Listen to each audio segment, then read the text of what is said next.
A house doesn't crumble all at once. It starts with silence, the kind that echoes too loudly, the kind that feels like waiting for an apology that never comes.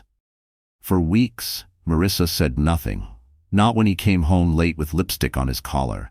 Not when he smiled at their daughter, but never once looked her in the eyes. Not even when she found the jewelry receipt, custom engraving, but not her name. She thought silence would hold the family together.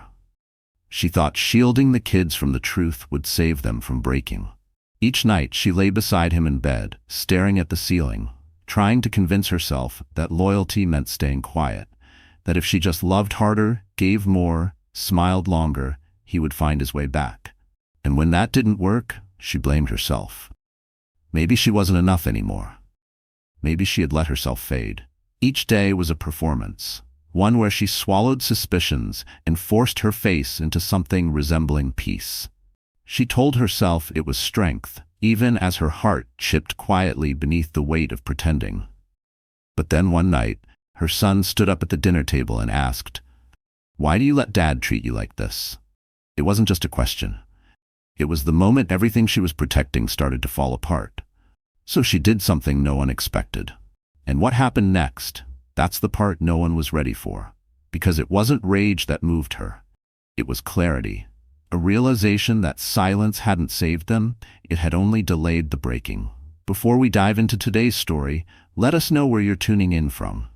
It's always amazing to see where our stories travel. Don't forget to subscribe so you won't miss the next twist in this journey. Now, let's jump right into today's story. The kitchen glowed in the soft golden light of late afternoon, filled with the comforting scent of vanilla cake and the gentle clatter of celebration. Preparations buzzed around Marissa as she moved seamlessly between the oven and the counter, one hand expertly smoothing the frosting while the other reached to wipe a streak of powdered sugar off her daughter's cheek. Lila, 7, was giggling, her fingers sticky with icing, her laughter echoing off the tiled walls. Marissa's worn jeans and faded t-shirt were dusted with flour, her hair pulled into a messy bun that had started to slip free. There were faint shadows beneath her eyes, the kind that never quite faded anymore, but her gaze was warm as it followed Lila's delighted twirls around the kitchen island. She smiled, not because she felt light, but because her daughter's joy demanded it. She memorized the sound of Lila's laughter, like someone bottling sunshine in case the world turned cold again. Out on the porch, Owen stood quietly, too still for a 12-year-old. His white dress shirt had been carefully pressed the night before, his shoes shined by his own hands. He wasn't playing with friends or chasing his sister. He was watching the empty road. Every 10 minutes, he glanced at his wristwatch, hopeful at first, then with a growing tightness in his chest. It was already 5:30. His dad was 90 minutes late. Marissa peeked through the window, forcing a smile when their eyes met. "Maybe he's stuck in traffic, sweetheart," she said gently, but something in her chest coiled tighter with every passing minute. She stirred the punch too long, rechecked the gift bags that had already been checked 3 times. Her instincts, dulled by years of making excuses, had begun to sharpen. She kept telling herself, this isn't the moment to fall apart. Not yet. Hold on just a little longer. And the more she said it, the more brittle she became.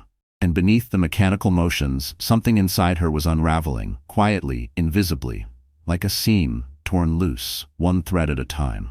The guests arrived right on time. The house filled with noise and music, children laughing, balloons bouncing, the birthday song slightly off-key but enthusiastic. Owen stood before his cake, the candles flickering, waiting just a second too long before leaning in to blow them out. He made no wish. Lila clapped with joy beside him while Marissa smiled too wide, too hard, her eyes flickering constantly to the door. When the last guest left and the final balloon drifted low to the floor, half the cake remained untouched. Lila bounced in her seat, chattering about saving a slice for breakfast, while Owen slipped away to his room, shutting the door with a quiet finality that didn't belong to someone so young. The clock read 9:07 when the front door finally opened. Joel didn't knock. He didn't offer a hurried apology or carry a forgotten gift.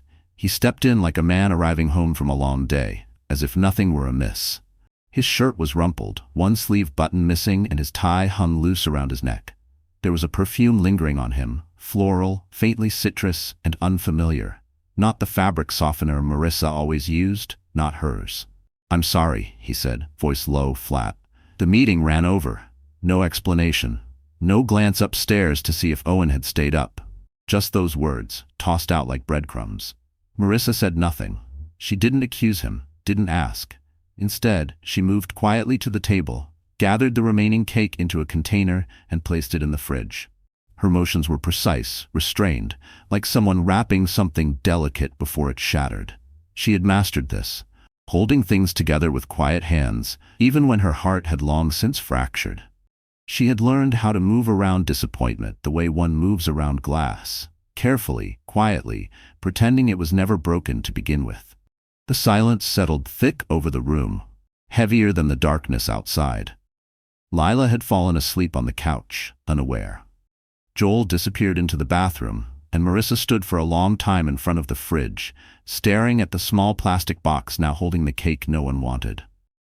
For the first time in 16 years of marriage, she left a candle unblown in her heart. And it sat there, that missing flame, a symbol of all the things she had quietly let go. The next morning unfolded like any other, but Marissa moved with a mechanical rhythm that betrayed the heaviness in her chest. The house was unusually quiet. Lila was still curled under her blanket, murmuring in her sleep. Owen had already dressed for school.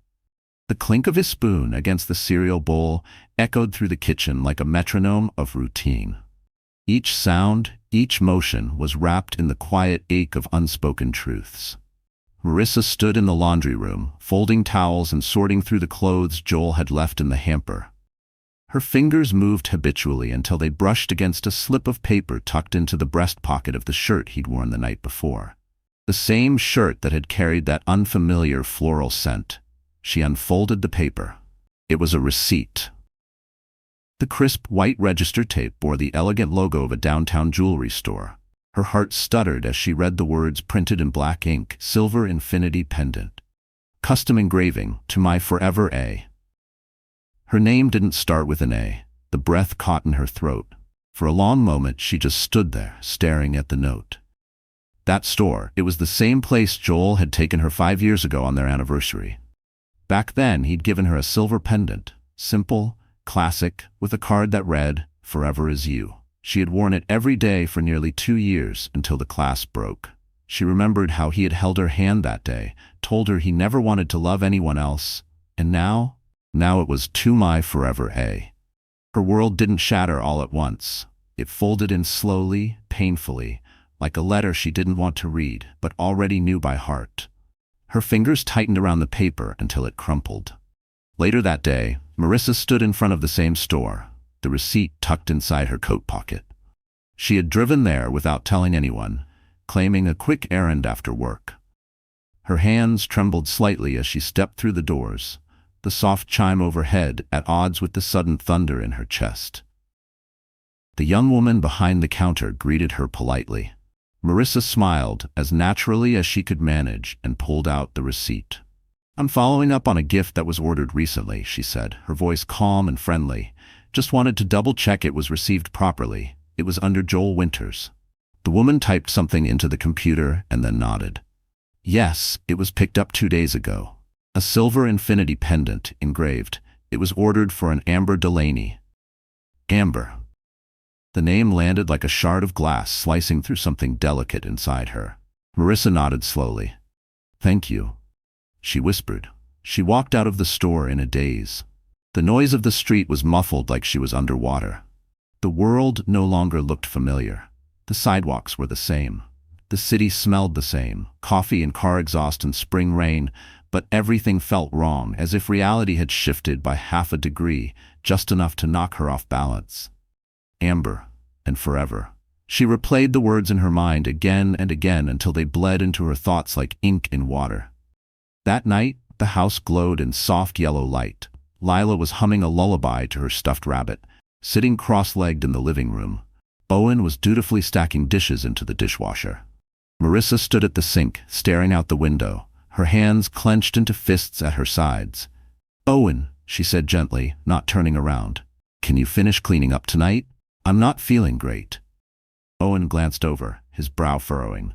He nodded slowly, watching his mother for a second longer than usual, like he knew something was off but didn't know how to ask.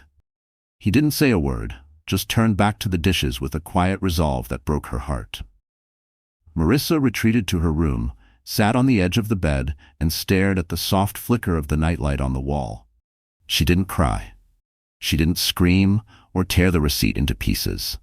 Instead, she sat completely still, her breathing even, as though bracing for a storm not yet come. She didn't mention the perfume, didn't bring up the pendant or the engraving, didn't say the name Amber out loud, because saying it would make it real. Instead, she chose silence, not out of weakness but out of strategy. She chose observation, calculation, because something inside her had shifted. The version of herself that had spent years hoping, waiting, doubting, was fading, and what replaced it was sharper, steadier. Like the air before a thunderstorm. Her silence hummed with something dangerous. She didn't know what she would do next, not yet, but she knew one thing for certain: the storm was coming, and this time she would not be caught in it unprepared. The house was unusually still that evening, wrapped in the kind of silence that felt thick and listening. Outside, wind stirred the branches, tapping against the windows with a rhythm that almost matched the beat of the washing machine in the laundry room. Marissa moved through the soft hum of the evening, folding towels and sorting through Lila's tiny socks, the scent of lavender detergent filling the small space.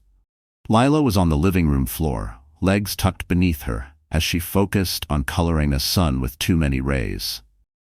Owen wandered the hall upstairs, a math textbook tucked beneath his arm, searching for his father to ask a question about long division. As he passed Joel's office, Owen paused.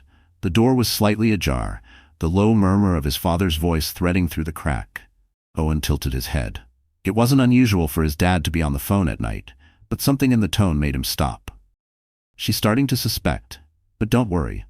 Jamaica is still on, next week, like we planned." Owen's body locked in place. The blood rushed from his head, his grip on the textbook loosening. Jamaica. Graham. His mom had talked about going there for years, ever since she saw a photo of the beaches on their 10th anniversary. It was supposed to be their dream trip, one they never managed to take because life, kids, and Joel's work always came first. His father's voice sounded different, lighter, younger, almost eager, not like the tired stoic man who came home late and blamed traffic, not like the man who'd missed his birthday without an apology. Owen took a slow step back, his breath quickening. His hands trembled slightly, not from fear but from something he hadn't quite named before tonight: betrayal. He didn't go into the office. He didn't ask about long division. Instead, he turned away, clutching the book tighter, and walked back to his room in silence. That night after dinner, the family moved like a carousel with mismatched music. Lila hummed to herself while stacking forks in the drawer. Marissa stood at the sink, hands in dishwater, her eyes far away.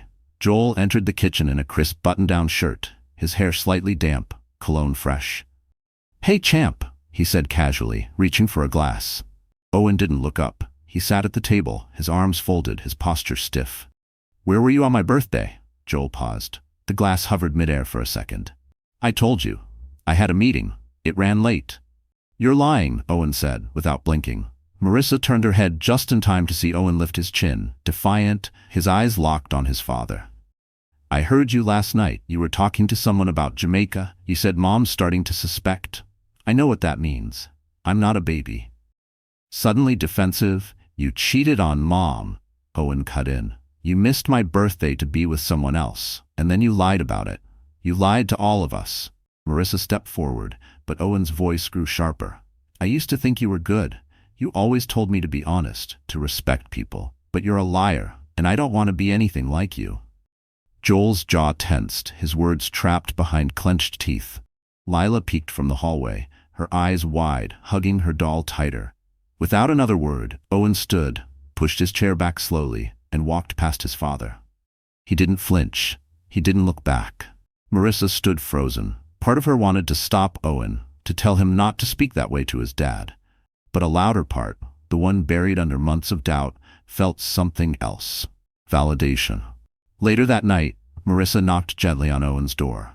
When he didn't answer, she turned the knob and stepped into the soft darkness of his room. The only light came from a small desk lamp, casting a warm glow over his notebook. Owen sat quietly at his desk, head bowed, pencil still in hand. She saw the pages in front of him, not math problems or science notes, but his journal. The handwriting was messy, slanted with emotion. A few tears had smudged the ink. She read without asking, "I hate pretending everything's fine. I hate seeing Mom cry when she thinks I'm asleep. If Dad really loved her, he wouldn't do this. I used to think he was a hero. Now I don't even know who he is." Her breath hitched. She placed a gentle hand on his shoulder and Owen flinched, startled. "You don't have to hide how you feel," Marissa said softly. "Not from me." He wiped his eyes with the back of his hand. "Are you mad at me for saying what I did?" "No," she whispered. "I'm proud of you. I wish I had your courage." He looked at her then, eyes red but steady.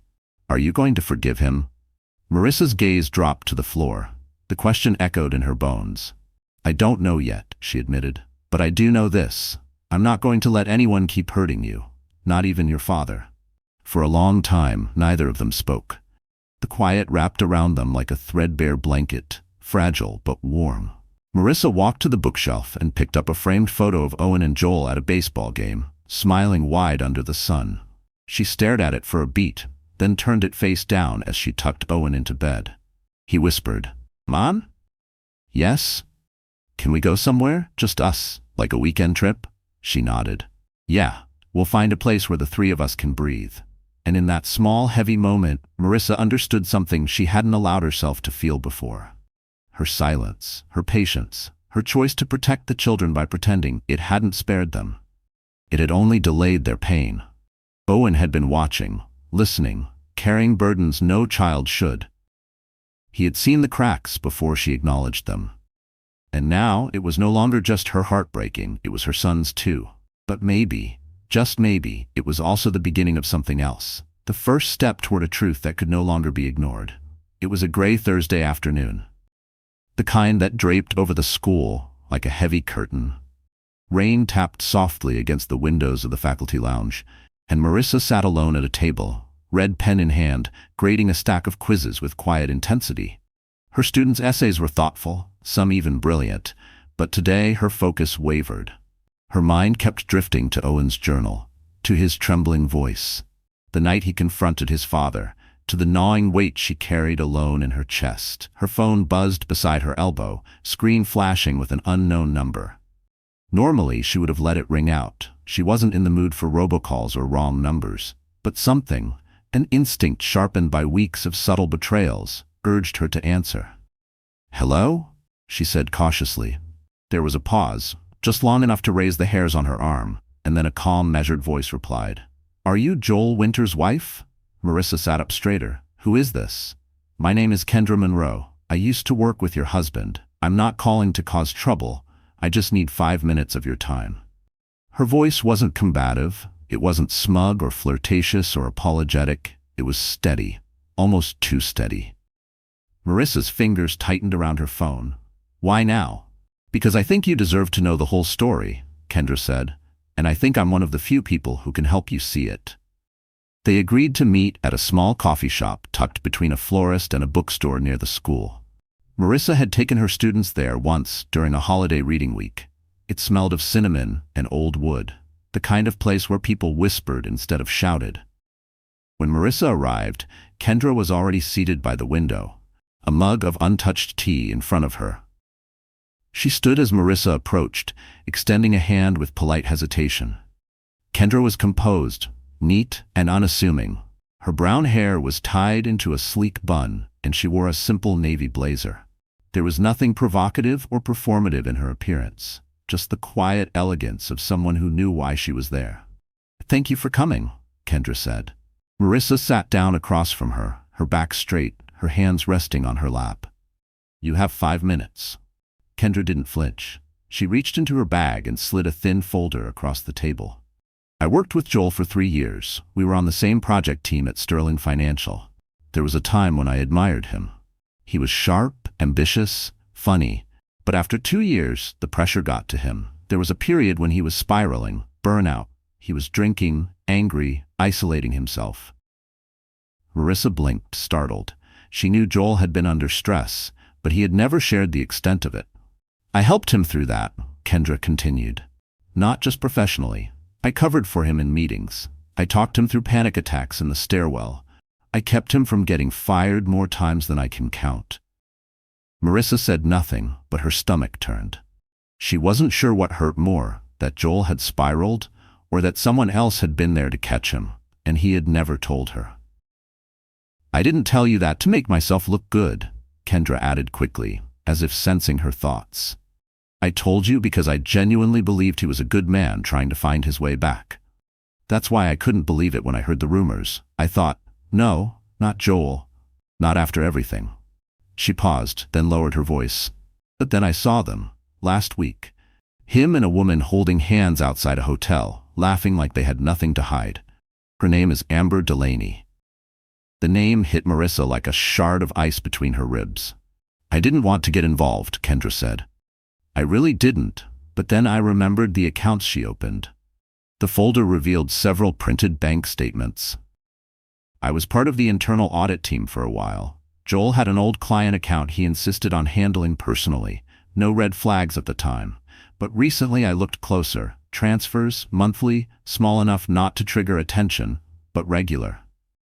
She pointed at a line on one of the statements, to Amber Delaney. Marissa's hands trembled as she reached for the papers. The numbers blurred before her eyes. Her breath caught. It wasn't just an affair. It was premeditated, funded, hidden in plain sight. I kept these for weeks, Kendra said softly. I told myself it wasn't my business. But last night I couldn't sleep. I realized, if I stayed silent, I was just as guilty. Not because I owe you anything, but because it's the right thing to do. Marissa stared at the folder, her voice low and hollow. Why are you really doing this? Kendra's expression didn't waver. Because I believed in him once, and it hurts to see how far he's fallen. And because you're not crazy. I saw your face when I passed you at Sterling last spring. You look like a woman holding her world together by threads. I want you to know your instincts were right. You're not imagining this. There was a long silence between them. Outside, the clouds began to lift. A shaft of sunlight slipped through the window and pooled across the table. Marissa closed the folder. Slowly. She didn't cry. She didn't scream or curse. Her voice when it came was quiet and firm. He planned it, she said. He didn't just make a mistake. He made a choice. A dozen choices. Kendra nodded. I'm sorry. No, Marissa said. Don't be. I needed this.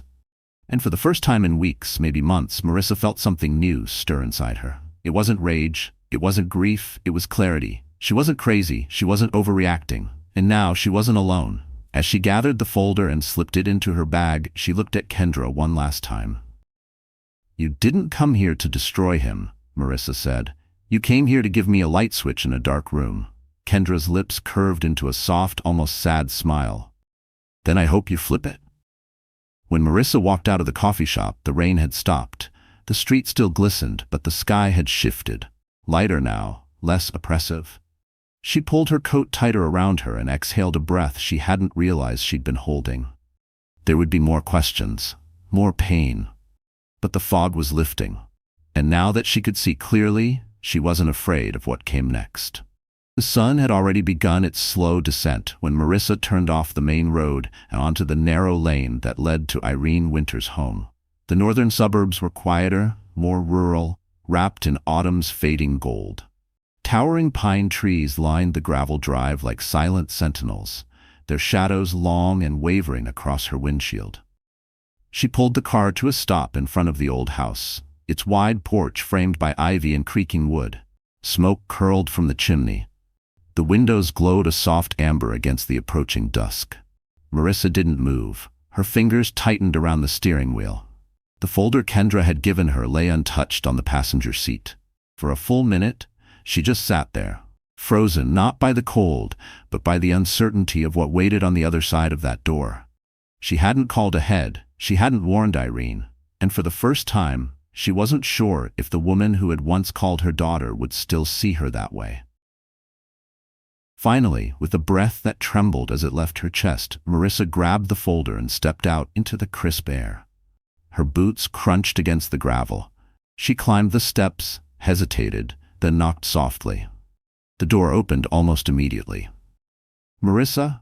Irene's voice held the same warmth it always had. Her expression was surprised but welcoming. She wore a thick cardigan, her silver hair pulled back in a low twist, and her hands were dusted with flour. "Why didn't you call first?" "I could have made those pumpkin muffins Owen loves." Marissa stood there, the folder pressed against her coat like a shield, and for a moment she couldn't find her voice. It wasn't until Irene stepped aside and ushered her in with a gentle, "Come, it's cold out," that she moved. The house smelled like cinnamon and old books. The walls were covered in family photos: Joel's high school graduation, Owen's first birthday, a picture of Marissa and Irene smiling in the kitchen with flour on their cheeks. Everything looked exactly as it had years ago, like time hadn't dared change anything here. Marissa didn't speak as Irene led her into the kitchen and motioned for her to sit. Instead of sitting, she slowly placed the folder on the worn oak table and opened it. No preamble, no explanation, just a quiet offering of truth.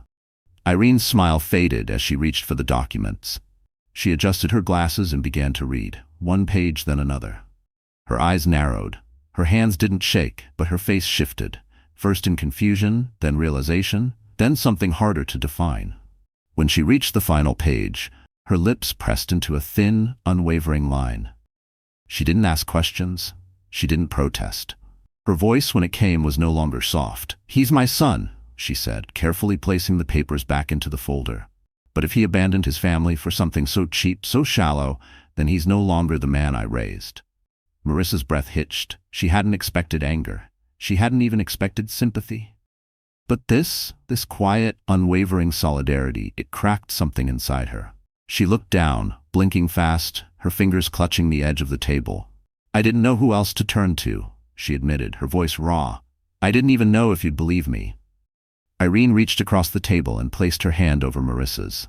It was warm, steady. "I believe you," she said simply. "And more than that, I'm on your side." A silence settled between them, heavy but not uncomfortable. Irene stood and walked over to the stove, filled the kettle, and placed it on the burner like she had done 1,000 times before. Her movements were calm, deliberate. When she returned to the table, she carried 2 mugs and a small tin of tea leaves. "We need more than this," she said, nodding toward the folder. "These transfers are suspicious, but they won't hold up in court by themselves. We'll need something more concrete." Marissa looked up, confused. "We?" Irene offered a small, dry smile. "Yes, we. You didn't come all this way for a cup of tea." She stirred the pot, then continued as if she were planning a dinner menu.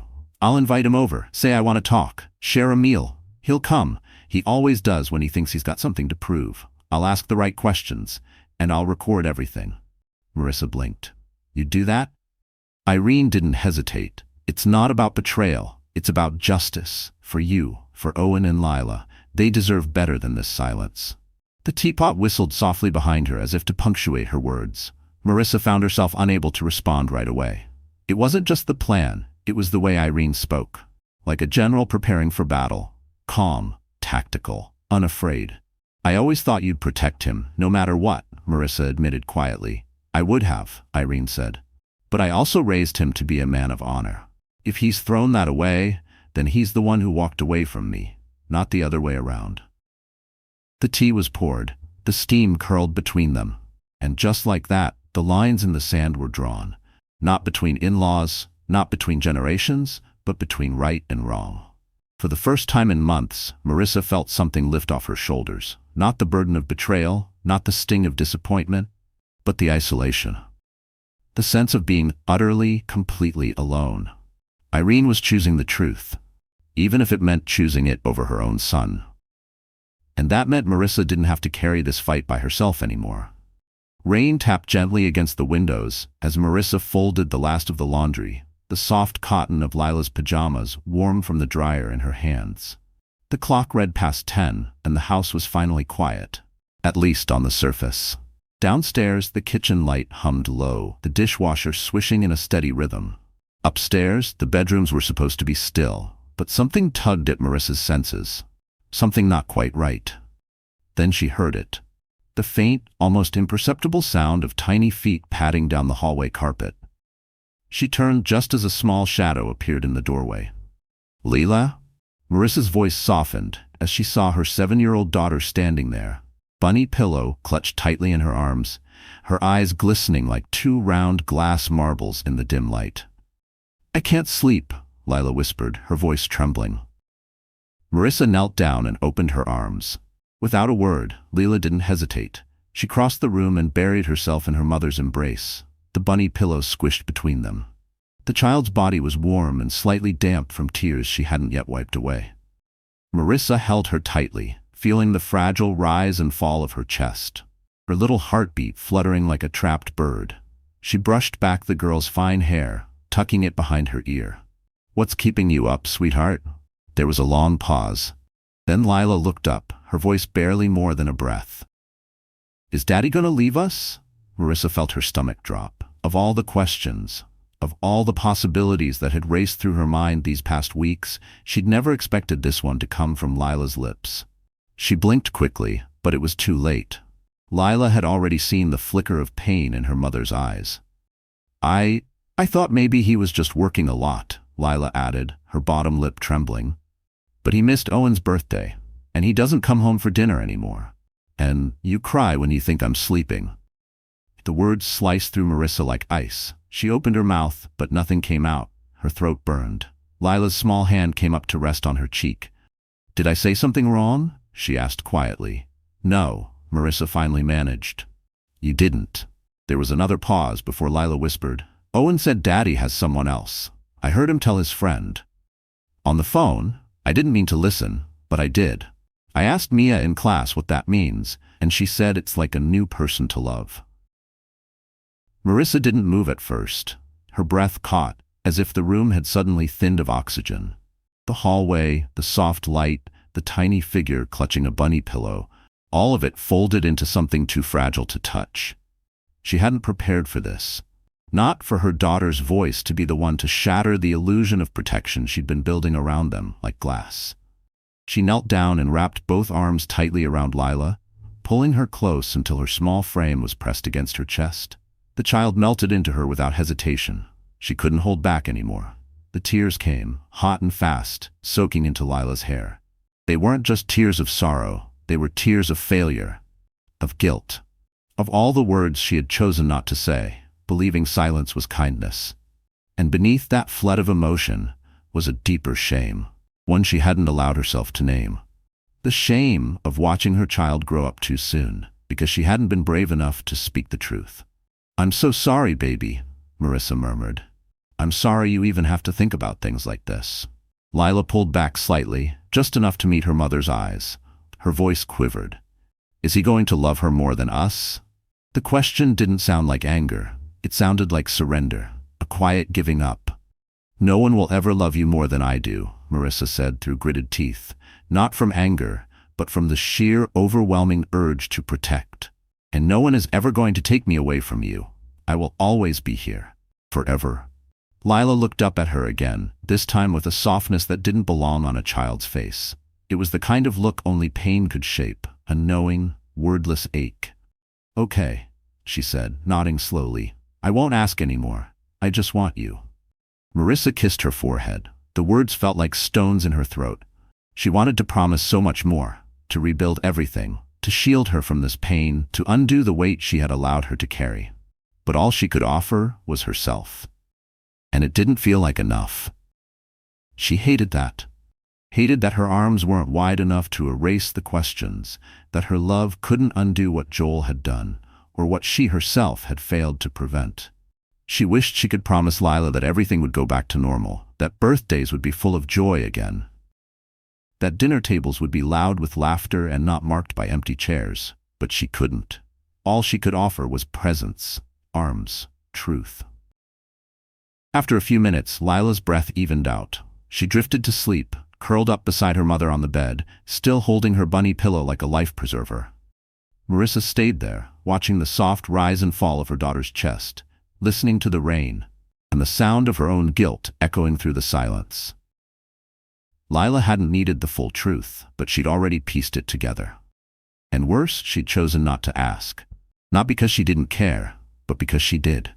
Because somewhere inside her, Lila had decided it would hurt her mom more to explain, than to endure. Marissa realized then that Lila's quiet, gentle nature wasn't just innocence, it was resilience. The little girl had absorbed the tension in the house, the whispered fights, the missed meals, the birthday that ended in silence. She had carried it quietly, alone, until it spilled out in the middle of the night, in a hallway lined with shadows. Unlike Owen, who had confronted the truth head-on, Lila had internalized it. She had let it burrow into the corners of her childhood, like a cold draft under a locked door. And now she had decided to stop asking questions, just so her mother wouldn't have to answer them. That kind of selflessness should never have belonged to someone so small. And yet Marissa had allowed it, too afraid of the noise that truth would make. She had thought she was shielding her children, when in truth, she was training them how to survive in silence. As Marissa lay awake beside her daughter, she finally understood something crucial. Silence was not protection. It was a burden even the youngest were forced to carry when truth was withheld. And it had made her daughter grow up in quiet, invisible ways. She had thought keeping quiet would shield them, that delaying the fallout might soften the blow. But it hadn't. It had only taught Lila to carry the weight of things she didn't understand. And that realization broke Marissa more deeply than any betrayal ever could. Because her daughter, the joyful, whimsical girl who once believed in fairies under the stairs, was now whispering promises of emotional restraint to protect the very adult who should have protected her. Marissa knew something had to change. This wasn't just about Joel anymore, or even about the affair. This was about their children, about their home, about rewriting the story before the next chapter did more damage than the last. As the rain finally tapered off outside, leaving behind a hush that felt like the world holding its breath, Marissa closed her eyes and made a silent vow. She would no longer stay quiet. For Owen, for Lila, and for herself. He said finally, "She doesn't need me to be perfect with her. I feel young again, like I matter." Irene tilted her head. "And Marissa?" He gave a soft laugh, humorless and bitter. "Marissa used to be my anchor, but now she's just tired, quiet, like a shadow. We live in the same house, but it's like we're miles apart." "You think she changed?" Irene asked evenly. "Everyone changes." Irene put her glass down carefully, aligning it with the edge of her placemat. She looked across the table, not at the son she had raised, but at the man he had become, entitled, self-absorbed, blind to the weight of his own choices. "No, Joel," she said quietly, but with a firmness that cut through the room like a blade. "Good people don't change in the way you're describing. They evolve, yes, they struggle, they grow tired, but they don't abandon their families and call it freedom." Joel's smile faltered. "Mom, no," she said, holding up a hand. "You don't get to spin this into a story where you're the victim. You don't get to paint Marissa as a ghost just because she stopped dancing around your moods. And you certainly don't get to excuse neglect by calling it self-care." He stared at her, the flush rising in his face. "You think I'm selfish." "I think," she said, voice trembling slightly now, "that you've confused selfishness for liberation, and you've done it at the cost of your children's trust. At the cost of the woman who stood beside you through everything." A long silence followed. Somewhere upstairs, the floor creaked as Marissa shifted her weight. Joel didn't hear it. His focus was on the woman sitting across from him, the one who had always offered him grace, until now. "You have no idea what it's like being in that house," he muttered. "You're right, I don't, but I know what it's like to be a mother, watching her son make a mess of the life he'd built with someone who loved him. And I know what it feels like to wonder if that boy even remembers the values he was raised with." Joel's throat bobbed as he swallowed. Irene leaned in slightly, her voice dropping lower. "You can run from your marriage, Joel. You can lie to yourself about why you left. But don't come here expecting me to applaud it. Don't mistake my dinner table for a confessional." His jaw tightened. "I didn't come here for judgment." "No," she said, folding her napkin slowly. "You came here because somewhere deep down, you still hoped I'd make you feel okay about it." Joel pushed his chair back, rising to his feet. "Thanks for dinner, Mom." She looked up at him and said the final blow, calm as snowfall. "People don't abandon their families because they outgrew them, Joel. They do it because they're too cowardly to admit they failed them." He stood there speechless. The words hit harder than he'd expected. For a moment, he didn't recognize her. Not the woman who had always made him cookies when he was sad, not the mother who cheered the loudest at every school play. This version of Irene wasn't angry. She was disappointed, and that made it hurt more. Without another word, he walked out. The door clicked behind him. Upstairs, Marissa finally exhaled, her hands still shaking. She pressed stop on the recording and clutched the phone to her chest. They had it. Proof of who Joel truly was. Recorded not in rage or accusation, but in the quiet revelation of his own words. The dinner trap had been set, and Joel had walked right into it. The morning sun spilled reluctantly through Joel's bedroom blinds, slashing light across a face that had barely slept. He turned on his side, groaning. The weight of Irene's words from the night before, pressing down on his chest like a cinder block. He had planned to forget it, to chalk it up to her being overly emotional, old-fashioned, or too close to Marissa. But something about her voice had haunted him. That something grew heavier when his phone rang. He squinted at the screen. Unknown number. He hesitated, then picked up. "Mr. Winters?" The voice was calm, professional. "This is Cynthia Morales from the law offices of Tanner and Gold. I'm calling on behalf of Marissa Winters. We've sent an official document to your residence this morning. You should have received it by now." Joel sat up abruptly. "What document?" "A formal petition for divorce," she replied smoothly. "It outlines her custody requests, evidence, and legal representation. We suggest you review it thoroughly."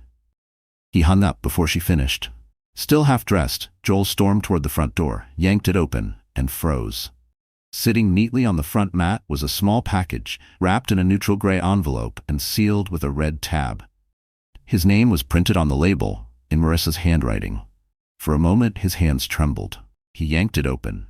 Inside was a USB and a thick document, stapled and signed in blue ink.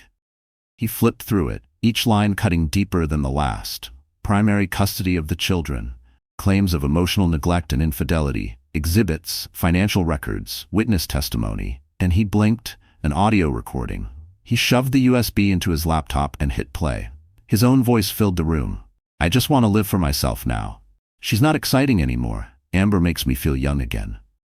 Every sentence he had uttered at his mother's dinner table now echoed back at him, damning and undeniable. He slammed the laptop shut, teeth clenched. Within 15 minutes, he was in his car, speeding down familiar streets with fists gripping the wheel and knuckles white. By the time he reached the house, he didn't knock. He pounded on the front door, the sound like thunder against wood. "Marissa!" he bellowed. "Open this damn door." When she did, she didn't flinch. No tears, no yelling, just her steady brown eyes and that unnerving calm. "You recorded me," he seethed. "You and my mother planned this together." She didn't blink. "No one planned anything, Joel. You recorded yourself." "You set me up." "No," she said, her voice like glass, clear, cold, and unbreakable. "You walked into the truth all by yourself." He took a step forward, jaw tight. "Is this your plan? To destroy me? Make me look like a monster?" She tilted her head. "You did that on your own." Every word hit like a hammer. Joel glanced behind her, expecting, what? An apology? A crack in the surface? But there was only Marissa, unmoving. And behind her a small figure peeked out from behind her leg. Lila, in her pajamas, clutching a stuffed rabbit, eyes wide and filled with fear. He softened for a split second. "Lila," Marissa stepped in front of her daughter protectively, one arm stretched behind to shield her. "You need to go," she said quietly, but firmly. No, you don't get to shut me out of my own house." "This isn't your house anymore," she replied. "Not since you left us, long before you actually walked away." Footsteps came from the stairs, a presence stronger than Lila, but colder than Marissa. Owen. The boy no longer looked like a child. His shoulders were squared, his face steady. He walked toward the doorway with a calm that was too heavy for his age. He stopped beside his mother. "Leave," Owen said. Joel blinked. "Excuse me?" "Leave," his son repeated. "You've done enough." The words were sharp and clear, not shouted, not emotional, just final. "I'm still your father," Joel said, voice wavering. "No," Owen said. "You were, before I knew who you really were." Something shifted in Joel's chest. It wasn't rage, it was something worse, recognition. The boy looking at him wasn't afraid, he wasn't crying or begging. He had made up his mind, and that judgment cut deeper than any court ruling ever could. Lila, sensing the storm, whimpered softly. Marissa leaned down and whispered something to her, then guided her gently toward the kitchen. Joel stood speechless. Marissa turned back to him. I have the recordings. I have the bank records. I have Kendra's testimony. I have the law on my side. He looked at her, eyebrows furrowed. But I also have something more powerful than all of that. What? I have our children, she said. And they've seen you. Truly seen you. He stepped back slightly, wounded pride fighting against the truth that hung heavy in the air. You really think you're going to win? Marissa didn't answer with words. She stepped back and shut the door. He stood there, breath shallow, staring at the door that had closed, both physically and symbolically. On the other side was the life he once had, a family that had endured, waited, believed, and now turned away. He didn't realize he had been shaking until he reached for his car door and fumbled with the handle. Inside, silence. No yelling, no footsteps, no laughter from Lila, no thump of Owen's basketball on the porch, just the dull echo of his own choices. Back inside, Marissa leaned against the door for a long moment, her hand pressed flat against the wood. Owen stood nearby, watching her. Are you okay? He asked. She looked at him, a small, tired smile forming. I will be, he nodded. Thanks for stepping in, she added. He shrugged slightly. He needed to hear it from me. They sat together in the living room for a while. No television, no distractions, just the quiet and the slow return of peace. Marissa stared at the USB on the coffee table. It wasn't revenge she had sought. It was clarity. And now, finally, she had it. What Joel had underestimated wasn't just Marissa's resilience. It was her patience, her strength, and the fierce loyalty of two children who had learned to see through the cracks. He thought he could conceal. What he had called weakness was the very thing that made her strong enough to leave him behind. And for the first time in a long time, Marissa felt the wind shift. Not the end of a storm, but the start of something new. The wind that swept through the parking lot of the family court building carried a chill that seeped into Marissa's coat. But she didn't shiver. Inside, the mediation room was silent and tense, despite being filled with people. The buzz of printers in distant rooms, the shuffle of documents, and the occasional cough were the only sounds. Still, it felt like the air was holding its breath. Marissa sat straight-backed beside her attorney, her hands folded neatly on a legal pad. There was no nervous twitch, no eyes darting across the room. Her expression was calm, but not distant. It was the composure of a woman who had faced storms and no longer feared the lightning. The door opened. Joel entered, wearing a navy suit, crisp and calculated, as if his tailor could sew away guilt. His stride was confident, but Marissa noticed it. The slight hesitation before he sat, the way his eyes avoided hers. He was holding on to control, but his knuckles betrayed him, white and clenched. Across from one another now, the two halves of a broken home. A mediator took the center chair, nodded to the stenographer, and began. Let's begin with any preliminary statements. Joel leaned forward slightly, clearing his throat. I'm requesting a standard division of assets as defined by state law. I also believe I should retain primary usage of the family home, as I've been the primary earner throughout the marriage. His attorney gave a measured nod, as if rehearsed. Marissa didn't flinch. She didn't even look at Joel. Instead, she opened the soft-covered notebook in front of her, then closed it gently. Her attorney took it from there. We contest that assertion, Cynthia Morales began smoothly. And we have extensive documentation showing Mr. Winters has not only committed infidelity, but has financially compromised the stability of the household and caused significant emotional harm to both the spouse and children. She placed a thin but heavy file on the table. First, the audio recording. The mediator pressed play. Amber makes me feel young again. Marissa's just there, familiar, but I need more. Joel's jaw tightened. He didn't look up. Next, Morales continued, the bank statements. Transfers from a hidden secondary account, monthly, consistent, all sent to Amber Delaney. Then came the emails, affectionate, entitled, and damning. Promises of a life together in Jamaica. Jokes about being free of the old ball and chain. There was no outburst, no raised voices, just silence that grew heavier with every page turned. Exhibits A through G, Morales concluded, outline a pattern of behavior that directly undermines any claims Mr. Winters has made about commitment, integrity, or entitlement. Joel finally looked up, but his eyes no longer challenged. They searched the room as if hoping someone would contradict what had just been presented. Marissa's gaze remained on the table. Then gently, she slid a single sheet of paper forward. "This isn't legal evidence," she said, "but I think it matters more than anything we've shared so far." Morales passed it to the mediator, who read the heading aloud. "A hero isn't always who you think," by Owen Winters, grade 6.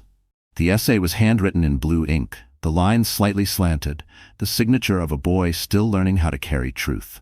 "People say my dad is a good man. I used to think that too. But good people don't miss birthdays. Good people don't make moms cry when they think no one can hear. Good people don't disappear when you're scared. I used to wait for my dad to come home. Now I wait for him to go away. A hero is someone who protects you, who shows up. My hero is my mom." The room went still. The mediator put the page down slowly. Even Joel's lawyer sat back in his chair, lips pressed into a line as if choosing not to offer any rebuttal. Joel's shoulders sank. He didn't reach for the paper. He didn't defend himself. "I didn't know," he muttered, but no one spoke in return. His voice cracked. "I thought I was doing the right thing, by finally doing what made me happy." No one moved. "But if my own son doesn't think I'm a good man, then maybe I don't deserve to fight this." His attorney reached to whisper something, but Joel lifted a hand to silence him. "Marissa," he said, voice low, "I don't expect you to forgive me, and I know the kids probably won't either. I just hope one day I can show them something better than this." Marissa finally looked up. Not with malice, not even with anger, just tired truth. "You had the chance to show them better," she said. "You chose yourself instead." There was no more to say. The mediator nodded and asked both parties to step out briefly while documentation was updated. As Marissa stood, she gathered the essay gently and placed it back in her folder like it was made of glass. Joel watched her as she walked out the door with their lawyer, then dropped into his seat like something inside him had collapsed. Not from legal defeat, but from the undeniable voice of a child who saw clearly and had spoken without hate. Just truth. That was the blow no adult pride could shield against. Outside the mediation room, Marissa leaned against the cool marble wall of the corridor and exhaled, for what felt like the first time that morning. Owen's words had echoed louder than she anticipated, but they had also anchored her. Proof that she wasn't just surviving this storm, she was protecting her children from drowning in it.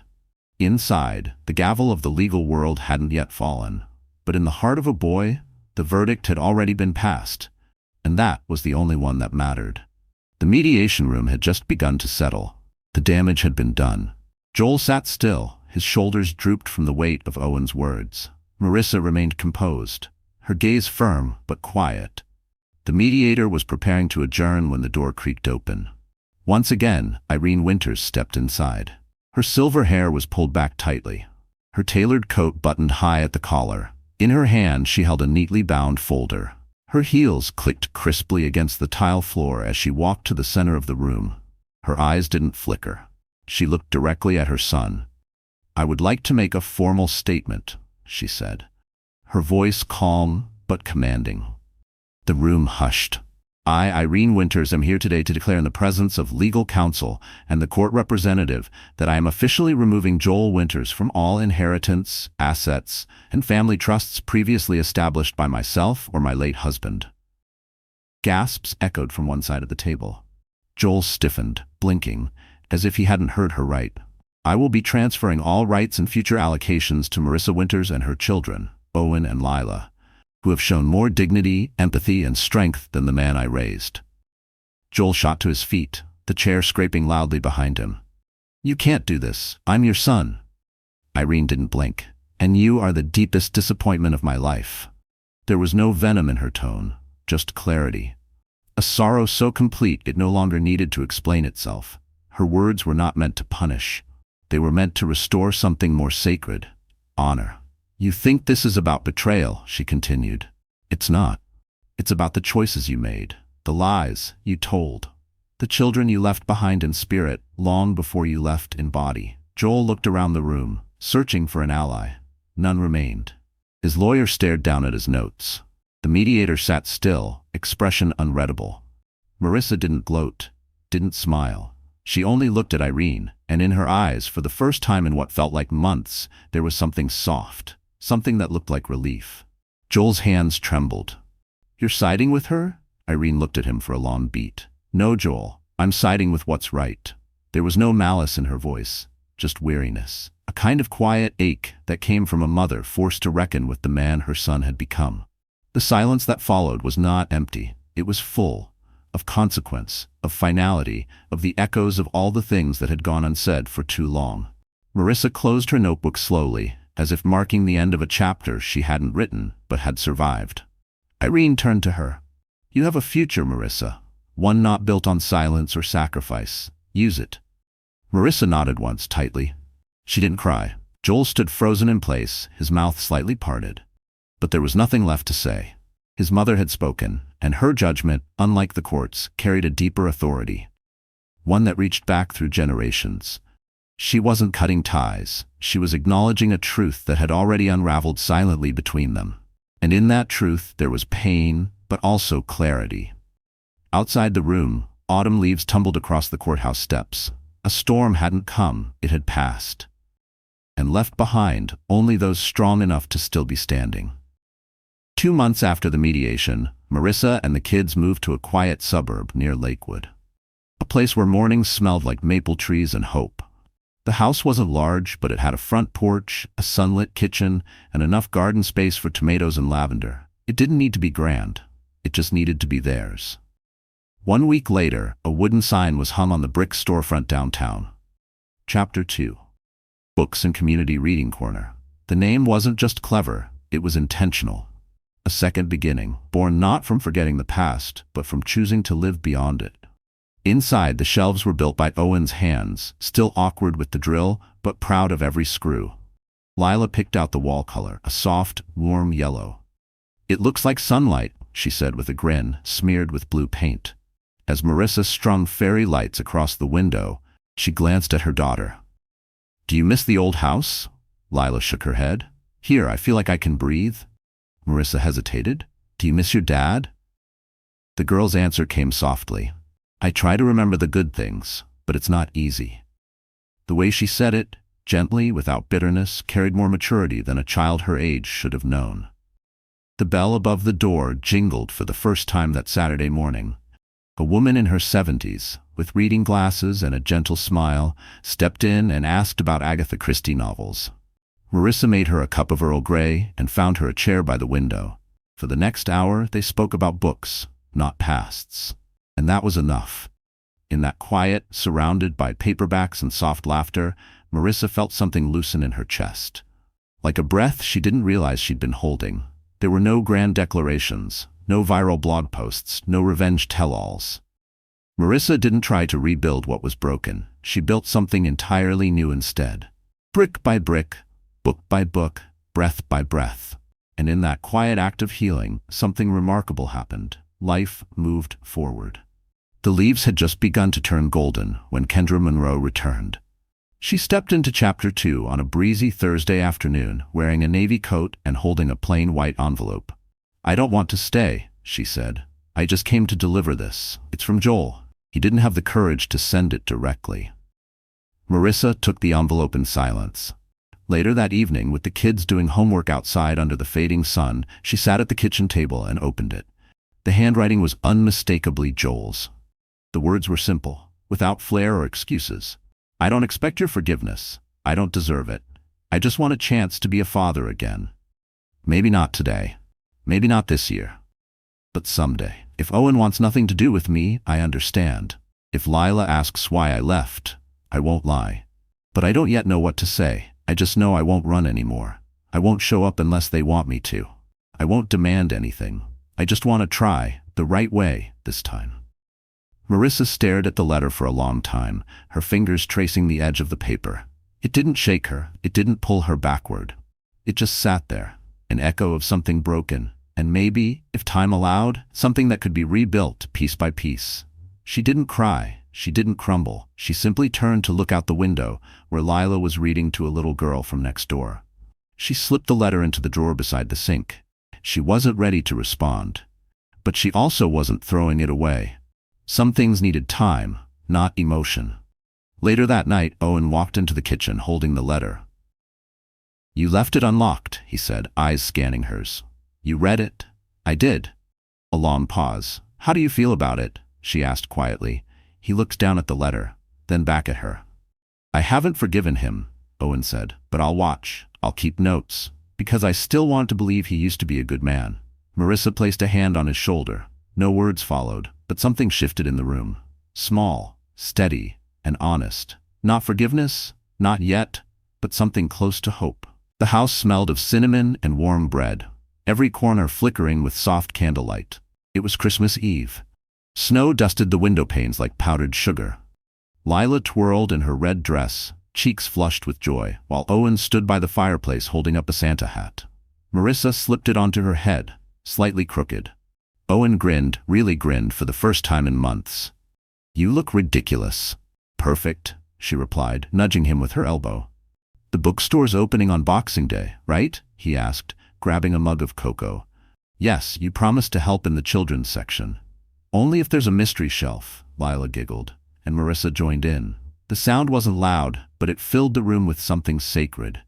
It wasn't the laughter of forgetting, it was the laughter of surviving, of growing, of becoming something stronger, something whole.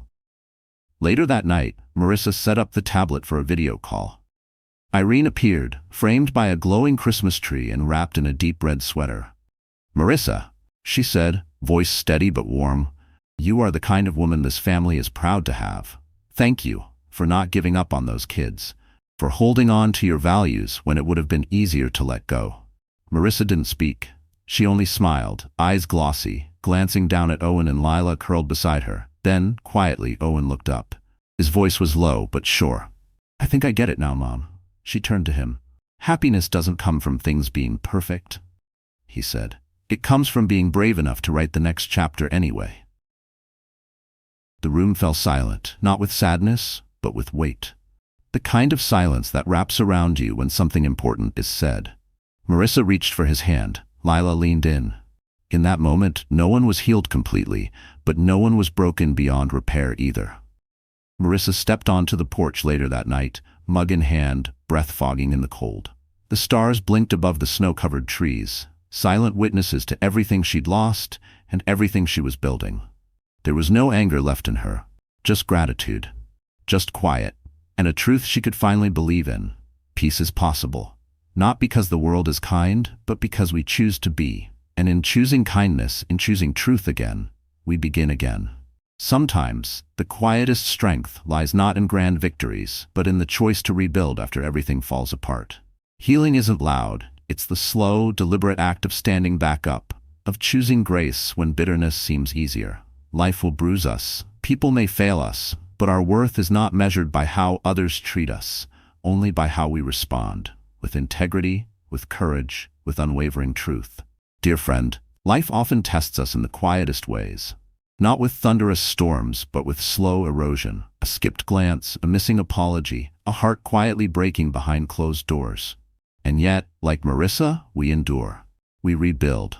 Not because it's easy, but because our children, our dignity, our peace are worth fighting for. The Stoics remind us we cannot control what others do, only how we choose to respond. And in choosing to rise each day with grace rather than resentment, we reclaim not just our strength, but our story. You are not alone. If today felt heavy, remember this. Healing begins not with answers, but with a choice to keep showing up. Even when the pages are torn, you still get to write the next chapter. If this story touched something in you, please like, share, and subscribe. Your voice, your presence, it matters more than you know.